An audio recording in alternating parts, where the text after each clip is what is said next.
மே மாதம் 10ஆம் தேதி ஞாயிற்றுக்கிழமை கடந்த 5 நாட்களாக இருந்த பரபரப்புக்கான முற்றுப்புள்ளி வைக்கப்பட்டாச்சு. விஜய் அவர்கள் சிஎம்ஆ அதாவது முதலமைச்சரா பதவியேற்றார். நமக்கு தெரியாமலே போன 1ஆம் தேதியிலிருந்து ஒரு நடைமுறை இலங்கையில அமுலுக்குள்ள வந்திருக்கு. சர்வதேச ரீதியில பார்த்தோம்னு சொன்னா அமெரிக்கா ஈரானுக்கு முன்வழிந்திருந்த பேச்சுவார்த்தைக்கான உடன்படிக்கைக்கான பதில இன்று அனுப்பியிருக்காங்க. அமெரிக்காவுக்கு அமெரிக்கா என்ன பதில் சொல்ல போறாங்கன்னு தெரியல. உலக ரீதியில இன்னும் ஒரு முக்கியமான விஷயம் பேசப்படுது ஹண்ட் வைரஸ். இது தொடர்பான பரபரப்பான ஒரு செய்தி இப்பொழுது வெளியாகி கொண்டிருக்கு. அதோடவான விளக்கங்களையும் இந்த வீடியோல பார்க்க போறோம். மே மாதம் 1ஆம் தேதியிலிருந்து ஒரு நடைமுறை அமுலுக்குள்ள வந்திருக்கு. நிறைய பேருக்கு இது தெரியாது. ஒரு சிலருக்கு இது தெரிஞ்சிருக்கு. என்ன நடைமுறைன்னு சொன்னா, இப்ப வாகன வச்சிருக்கிறவங்களுக்கு வாகன காப்புறுதி இன்சூரன்ஸ் பண்ணணும். ஒரு வருஷம் இன்சூரன்ஸ் பண்ணணும். ஒவ்வொரு நிறுவனங்கள்ல பண்ணுவாங்க. ஒவ்வொருத்தர் வாகனங்களுக்கும் ஒவ்வொரு விதமான கட்டணங்களை செலுத்தி பண்ணுவோம். இது கட்டாயமானது. வாகனம் ஓடும்போது டிரைவிங் லைசன்ஸ் எவ்வளவு முக்கியமோ இலங்கையை பொறுத்தவரையில இந்த இன்சூரன்ஸ் பண்ணி வச்சிருக்கிறது கார்டு கட்டாயம் வேணும். இல்லைன்னு சொன்னா அதுக்கு தண்ட பணம் இருக்குன்றது நமக்கு எல்லாருக்குமே தெரியும். இந்த கார்டை நாங்க எப்பவுமே பர்ஸ்ல வச்சு கொண்டு தெரியும். டிரைவிங் லைசன்ஸ் மாதிரி ரெண்டையும் ஒன்றா தான் கொடுக்கணும் போலீஸ் நம்மளை செக் பண்ணும்போது. ரைட். இந்த நடைமுறையில ஒரு பெரிய மாற்றம் கொண்டு வந்திருக்காங்க. இன்சூரன்ஸ் கார்டுகளை இனி நாங்க பெற தேவையில்லை. அது டிஜிட்டல் முறையில நம்மளோட மொபைல்லையே அந்த கார்டுகளை பார்க்கக்கூடிய மாதிரி, அல்லது நம்மகிட்ட இன்சூரன்ஸ் இருக்கா இல்லையா என்றதை பார்க்கக்கூடிய மாதிரியான ஒரு நடைமுறை மே 1ஆம் தேதியிலிருந்து அத்தனை இன்சூரன்ஸ் நிறுவனங்களும் காப்புறுதி நிறுவனங்களும் வாகன காப்புறுதி நிறுவனங்களும் கொண்டு வந்திருக்காங்க. அதாவது இனி போய் நான் கார்டு எடுத்து அதை எடுத்துக்கொண்டு அதெல்லாம் காட்ட தேவையில்லை. நம்மளுடைய வாகனத்தினுடைய இலக்கத்தை எஸ்எம்எஸ் பண்றது மூலமாக இந்த இலக்கம், அதாவது 1338 என்ற இலக்கத்துக்கு எஸ்எம்எஸ் பண்றது மூலமாக நம்மகிட்ட இன்சூரன்ஸ் இருக்கா இல்லையான்றதை தெரிஞ்சு கொள்ளக்கூடியதாக இருக்கும் போலீசாருக்கு. அப்படி இல்லைன்னா ஸ்டார் 1338 என்ற இலக்கத்தை டயல் செஞ்சும் நமக்கு இன்சூரன்ஸ் இருக்கா, எப்ப தொடங்கினது எப்ப முடியுது அப்படின்றத கூட அவங்க கணக்கெடுக்கக்கூடியதாக இருக்கும். இல்லைன்னு சொன்னா போலீசார் வச்சிருக்கின்ற அந்த ஆப்ல ஸ்கேன் பண்ணும்போது நம்மளோட இலக்கத்தகட வாகன இலக்கத்தகட ஸ்கேன் பண்ணும்போது அவங்களுக்கே தெரியும் நம்மகிட்ட இன்சூரன்ஸ் இருக்கா இல்லையா, எந்த நிறுவனத்துல பண்ணிருக்கோம், எப்ப முடியுது அப்படின்ற தகவல்கள் எல்லாமே அவங்களுக்கே தெரியும். இனி நம்மகிட்ட போக்குவரத்து போலீசார் இன்சூரன்ஸ் கார்டு இருக்கா, இன்சூரன்ஸ் பண்ணிருக்கீங்களான்னு சொல்லி கேட்க தேவையில்லை. அவங்களே அதை பார்த்து கொள்ளக்கூடியதாக இருக்கும். இந்த நடைமுறை யாருக்கு இப்போ அமுலாகி இருக்கு அப்படின்னு சொன்னா, மே 1ஆம் தேதிக்கு பிறகு இன்சூரன்ஸ் நாங்க புதுப்பிச்சவங்க, அதாவது காப்புறுதிகளை வாகன காப்புறுதிகளை புதுப்பிச்சவங்களுக்கு இது நடைமுறையில இப்ப இருக்கு. ஏற்கனவே எடுத்தவங்களுக்கு இப்ப முடிய போறா, அல்லது ஏற்கனவே போன வருஷத்துல எடுத்தவங்க மே மாதம் 1ஆம் தேதிக்கு முதல்ல எடுத்தவங்களுக்கு இந்த நடைமுறை, அதாவது இந்த டிஜிட்டல் தளத்துக்குள்ள இன்னும் வரல. மே 1ஆம் தேதிக்கு பிறகு புதுப்பிக்கின்ற அத்தனையும் இந்த டிஜிட்டல் தளத்துக்குள்ள வரப்போது. நாங்க அந்தந்த நிறுவனங்களுக்கு போய் இந்த இன்சூரன்ஸ் கார்டை இனி எடுக்க தேவையில்லை. அப்படி உங்களுக்கு கார்டு கட்டாயம் தேவை அப்படின்னு சொன்னாலும் அதை பயன்படுத்துறதுக்கான அனுமதி இருக்கு. நீங்க கேட்டு வாங்கிக் கொள்ளலாம். அது மட்டும் இல்லாமல் இனி வரப்போகின்ற புதிய வாகன இலக்க தகடுகள்ல இன்னும் நிறைய புதிய அம்சங்கள் உள்ளடக்கப்பட போகுது.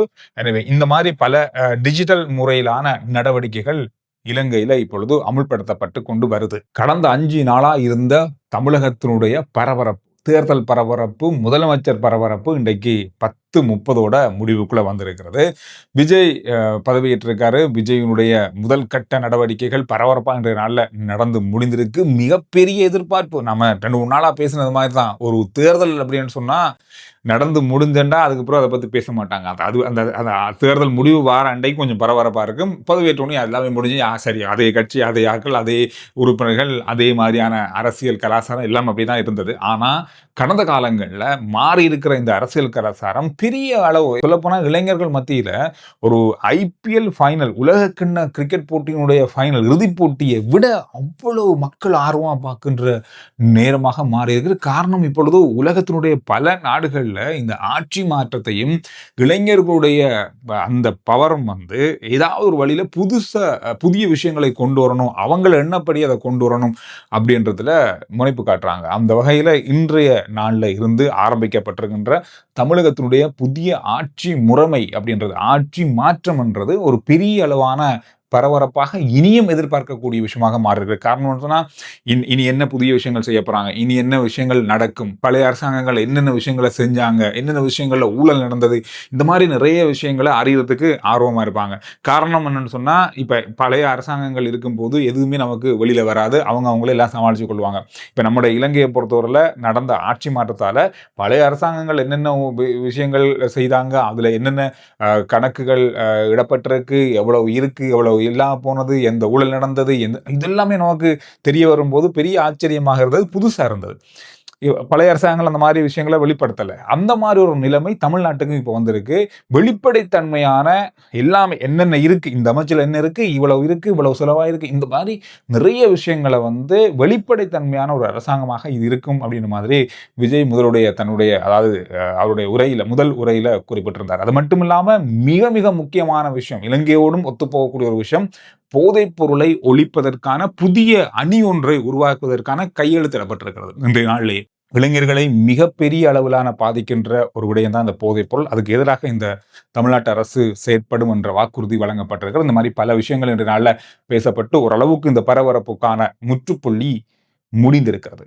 கொழும்புக்கும் காங்கேசன் துறைக்கும் கொழும்புக்குமான யாழ் தேவி நாளைக்கு 11ஆம் தேதி முதல் ஆரம்பிக்கிறாங்க. இதுல நிறைய கட்டுப்பாடுகள் இருக்கு, எந்த நாளுமே இல்ல. கொழும்புல இருந்து யாழ் தேவி திங்கட்கிழமையும் புதன்கிழமையும் வெள்ளிக்கிழமையும் போகுது. காங்கேசன் துறையிலிருந்து கொழும்புக்கு செவ்வாய், வியாழன், ஞாயிறு ஆகிய தினங்கள்ல தான் அங்கிருந்து வருது. ஆன்லைன் மூலமா நீங்க டிக்கெட்டுகளை முன்பதிவு செய்து கொள்ளலாம். ஜனாதிபதி மஹிந்த ராஜபக்ஷ அவர்கள் வருகின்ற 12ஆம் தேதி லஞ்ச ஊழல் ஆணைக்குழுவுக்கு அழைக்கப்பட்டிருக்காரு.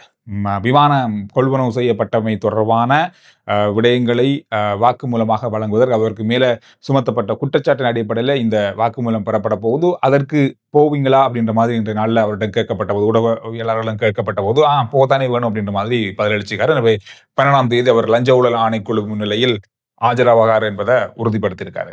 இலங்கையில ஒரு கணக்கெடுப்பு எடுத்திருக்காங்க, அல்லது ஒரு கருத்து கணிப்பு மக்கள் மத்தியில எடுத்திருக்காங்க. இலங்கையில கண் தானம் செய்வது தொடர்பாக மக்களிடம் எடுக்கப்பட்ட இந்த கருத்து கணிப்புல நம்பவே முடியாத அளவுல 85% கண் தானம் செய்வதற்கு விருப்பம் தெரிவிச்சிருக்காங்க. இதுல மிக முக்கியமானது இளைஞர்கள் தான் அதிகமாகவே இந்த கண் தானம் செய்வதற்கான ஆர்வத்தை தெரிவிச்சிருக்காங்க.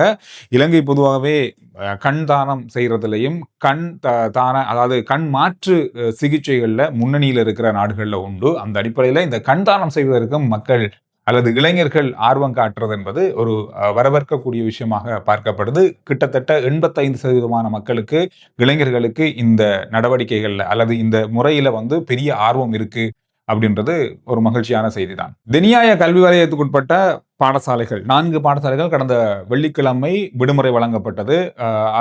காரணம் பாடசாலையில ஏற்பட்டிருந்த காய்ச்சல் பரவல் காரணமாக இந்த விடுமுறை வழங்கப்பட்டிருந்தது கடந்த வெள்ளிக்கிழமை.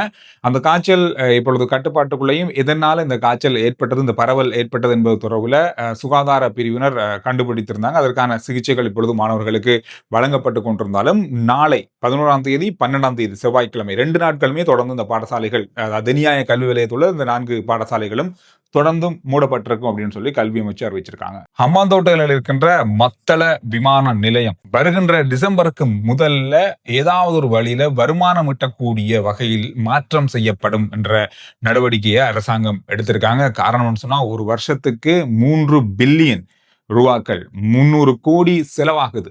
எந்த வருமானமும் இல்லாம செலவாகி கொண்டிருக்கு. அதனால இந்த விமான நிலையத்தை ஒரு வருமானம் மிக்க விமான நிலையமாக மாற்றத்துக்கு நடவடிக்கை எடுக்க போறாங்க. சில வேளைகள்ல வெளிநாட்டு நிறுவனங்களுக்கு கூட இது குத்தகைக்கு அல்லது விற்பனைக்கு கூட போகலான்ற மாதிரி எதிர்ப்பு கூறப்படுது. எனவே 300 கோடியை வருஷம் செலவழிக்கிறதை விட அதனால ஏதாவது வருமானம் வர்றது நாட்டுக்கு நல்லது என்ற அடிப்படையில இந்த நடவடிக்கை எடுக்கப்படுது.